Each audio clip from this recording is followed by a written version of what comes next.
ಈ ದೇವಸ್ಥಾನದಾಗಿರೋ ಈ ಶಿವಲಿಂಗನ ನಮ್ಮ ಪ್ರಭು ಶ್ರೀ ರಾಮನೇ ಸ್ಥಾಪನೆ ಮಾಡಿದ್ದು ಅದ ಅಂತಂದ್ರ ನಂಬ್ತೀರಿ?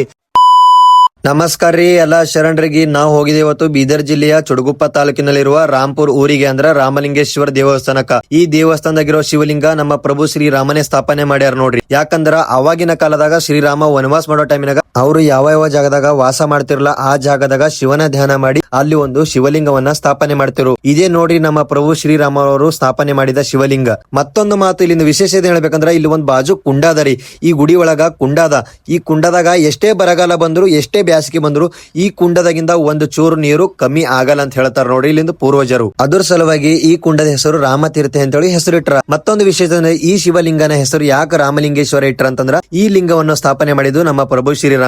ಅದಕ್ಕಾಗಿಯೇ ಶಿವನ ರೂಪದಲ್ಲಿ ಶ್ರೀ ರಾಮಲಿಂಗೇಶ್ವರ ಎಂದು ಸಮರ್ಪಿತವಾಗಿದೆ ಈ ಲಿಂಗ ಎಂದು ಇಲ್ಲಿಂದ ಪೂರ್ವಜರು ಮತ್ತು ಹಿರಿಯರು ಹೇಳ್ತಾ ಬಂದಾರ ನೋಡ್ರಿ. ಈ ದೇವಸ್ಥಾನದ ಸುತ್ತಮುತ್ತ ಫುಲ್ ಕಾಡ್ ಅದರಿ. ಕಾಡು ಸುತ್ತಮುತ್ತ ಸೆಂಟ್ರದಾಗೆ ಶಿವಲಿಂಗ ಅದರಿ. ಬಹಳ ಒಳ್ಳೆ ಪ್ಲೇಸ್ ಅದರಿ.